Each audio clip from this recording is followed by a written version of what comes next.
Hello friends, आज हम लोग स्टार्ट करेंगे एल्गी एंड लाइकेन का पार्ट 3। तो इसमें क्वेश्चन नंबर 41 से स्टार्ट करेंगे। क्वेश्चन नंबर 41 कह रहा है कि अगर अगर किस सवाल से प्राप्त होता है। अगर इज ऑब्टेन फ्रॉम, तो जो अगर होता है वो किस सवाल से ऑब्टेन किया जाता है। तो देखिए इसका राइट ऑप्शन हो जाएगा हमारा ऑप्शन नंबर सी। इसमें ऑप्शन नंबर सी में कह रहा है कि ए और बी दोनों ही इसके राइट ऑप्शन होते हैं। मतलब जिलेडियम एंड ग्रेसिलेरिया, इन दोनों से अगर प्राप्त किया जाता है। तो इसका राइट ऑप्शन हो जाएगा ऑप्शन नंबर सी। अब चलते हैं अगले क्वेश्चन की तरफ। Question number 42। क्वेश्चन नंबर 42 कह रहा है किस सवाल का प्रयोग केल्विन तथा उसके साथियों से संश्लेषण संबंधी प्रयोग में किया था। ठीक है, which algae was used by Calvin and his workers in their experiment on photosynthesis. तो किस सवाल का प्रयोग जो है केल्विन और उनके साथियों ने किसमें प्रकाश संश्लेषण के संबंध में किया था।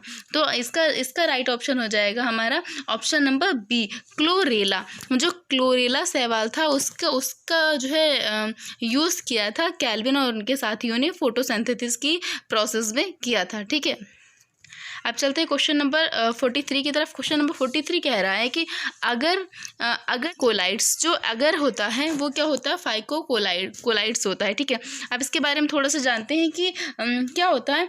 प्राय तीन प्रकार के जो है क्या होते हैं, फाइको कोलाइड्स होते हैं। फाइको कोलाइड्स होता है, ठीक है, और जो है एल्गिलिक होता है और एल्गिनीनेट्स होता है। इसमें क्या होता है, इसमें अगर तथा कैराजिनेंस पाए जाते हैं, जो अधिकांश समुद्री घास जो होती है उससे प्राप्त किए जाते हैं। ठीक है, ये किससे प्राप्त किए जाते हैं, समुद्री घासों से प्राप्त किए जाते हैं। तो इसका राइट ऑप्शन हो जाएगा option number B, phycocolloids. Question number 44। Question number 44 कह रहा है कि रेडियर मॉस है। रेडियर मॉस क्या होता है। तो देखिए रेडियर मॉस जो होता है वो रेडियर मॉस एक लाइकेन होता है। ठीक है, इसका वैज्ञानिक नाम होता है क्लोडोनिया और रेडियर मॉस एक लाइकेन होता है। इसका वैज्ञानिक नाम क्लोडोनिया रेजिफेरिना होता है। ठीक है, यह क्या होता है, यह जो क्लोडोनिया होता है, क्लोडोनिया इसके जीनस से संबंधित रखता है, जीनस से संबंधित होता है। ठीक है, जो मनुष्य के खाने में प्रयोग किया जाता है, मनुष्य इसको खाने के लिए यूज़ करता है। ठीक है, वास्तविक जो है मॉस शब्द का प्रयोग ब्रायोफाइटा के लिए किया जाता है। जो मॉस होता है, जो मॉसेस आते हैं वो ज़्यादातर ब्रायोफाइटा में आते हैं। ठीक है, तो इसका हमारा राइट ऑप्शन क्या हो जाएगा, ये जो रेडियंस मॉस है वो क्या होता है, वो एक लाइकेन होता है।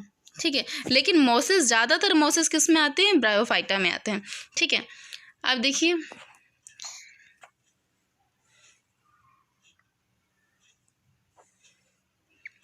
Question number 45। क्वेश्चन नंबर 45 भी यही कह रहा है कि रेडियंट मॉस क्या होता है। तो रेडियंट मॉस क्या होता है, तो इसका हमारा ऑप्शन हो जाएगा, पहले से इसका ऑप्शन हमारा क्या हो जाएगा, लाइकेन ही हो जाएगा।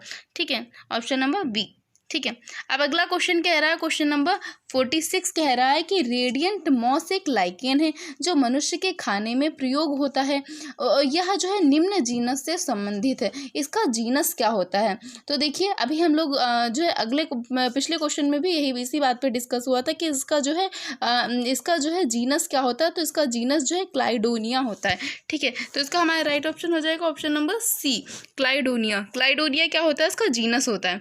अब अगला क्वेश्चन कह रहा है कि पारिस्थितिकी दृष्टि से लाइकेन महत्वपूर्ण होता है। क्योंकि लाइकेन क्यों महत्वपूर्ण होता है, क्योंकि ये माइकोराइजल मूलों से संबंधित होते हैं, ये शैवाल तथा कवकों के संयोजन से होते हैं। ठीक है, ये पायोनियर्स होते हैं तथा शुष्क दशाओं में सफलतापूर्वक व्यतीत करते हैं या अधिक प्रदूषित क्षेत्रों में उग सकते हैं। तो लाइकेन किस लिए इंपॉर्टेंस रखता है, तो देखिए इसका राइट ऑप्शन हो जाएगा हमारा ऑप्शन नंबर सी। इसमें क्या होता है, दे आर पॉइनियर्स, ये जो है पॉइनियर्स होते हैं एंड जो है पास इरिक्स कंडीशन सक्सेसफुली। ठीक है, ये क्या करते हैं, ये शुष्क दशाओं में सफलतापूर्वक व्यतीत कर सकते हैं। ठीक है, जो शुष्क जहाँ पे होता है, जहाँ पे नमी हो, जहाँ पे शुष्क होता है वहाँ पे ये आराम से रह सकते हैं। ठीक है, तो इसका राइट ऑप्शन हो जाएगा option number C. Question number 48 कह रहा है कि यूलोथ्रिक्स में पाइरिनॉइड्स तथा क्लोरोप्लास्ट की संख्या होती है। जो यूलोथ्रिक्स होता है उसमें पाइरिनॉइड तथा क्लोरोप्लास्ट की संख्या कितनी होती है? तो देखिए इसका राइट ऑप्शन हमारा हो जाएगा ऑप्शन नंबर ए, थोड़े पाइरिनॉइड सहित तथा एक हरित लवक होता है। कुछ इसमें क्या होता है कि 1 क्लोरोप्लास्ट होता है एंड फ्यू जो है क्या होते हैं, पेरिनॉइड्स होते हैं। पाइरिनॉइड्स जो होते हैं कुछ होते हैं और उसमें क्लोरोप्लास्ट कितना होता है कि क्लोरोप्लास्ट 1 होता है, इसलिए इसका राइट ऑप्शन हो जाएगा ऑप्शन नंबर ए। अब क्वेश्चन नंबर 49 कह रहा है कि पाइरिनॉइड तथा स्पाइरोगायरा के किस भाग में पाए जाते हैं। पाइरिनॉइड जो होता है स्पाइरोगायरा के किस भाग में पाए जाते हैं। ठीक है, तो देखिए क्वेश्चन नंबर 49 का हो जाएगा सी हो जाएगा राइट ऑप्शन। ठीक है, क्लोरोप्लास्ट में जो पाइरिनॉइड होते हैं स्पाइरोगायरा जो होता है उसके क्लोरोप्लास्ट में पाए जाते हैं, तो इसका राइट ऑप्शन हो जाएगा ऑप्शन नंबर सी। ठीक है, अब अगले क्वेश्चन की तरफ चलते हैं। क्वेश्चन नंबर 50 कह रहा है कि निम्नलिखित किस पौधों में आर्चिगोनिया उपस्थित होती है। ठीक है, इसमें कह रहा है कि आर्किगोनिया किसमें अनुपस्थित होती है, आर्किगोनिया किसमें एब्सेंट होती है, स्पाइरोगायरा में, टेरिस में, या फिर फ्यूनेरिया में, या फिर साइकस में। तो देखिए जो क्वेश्चन नंबर 50 है उसका राइट ऑप्शन हो जाएगा ऑप्शन नंबर ए, स्पाइरोगायरा। क्या होता है, जो आर्किगोनिया होता है वो फीमेल सेक्स ऑर्गन होता है। ठीक है, स्त्री मादा जननांग होते हैं। ये संरचनाएं ब्रायोफाइटा, टेरिडोफाइटा तथा जिम्नोस्पर्म के समूह में होती है। ठीक है, जो आर्किगोनिया होती है, आर्किगोनिया कहाँ स्टार्ट होती है, आर्किगोनिया जो है स्टार्ट होती है हमारी ब्रायोफाइटा से। ब्रायोफाइटा में होती है, टेरिडोफाइटा में होती है एंड जिम्नोस्पर्म में होती है। और जिम्नोस्पर्म का एक ऑर्डर होता है नीटल होता है। वो क्या होता है, उसका एक्सेप्शन होता है नीटल। उसमें क्या होता है, उसमें आर्किगोनिया नीटल में नहीं पाई जाती। जो नीटल होता है उसके 3 सब ऑर्डर्स होते हैं, नीटम होता है, एफेड्रा होता है, वेल्विशिया होता है।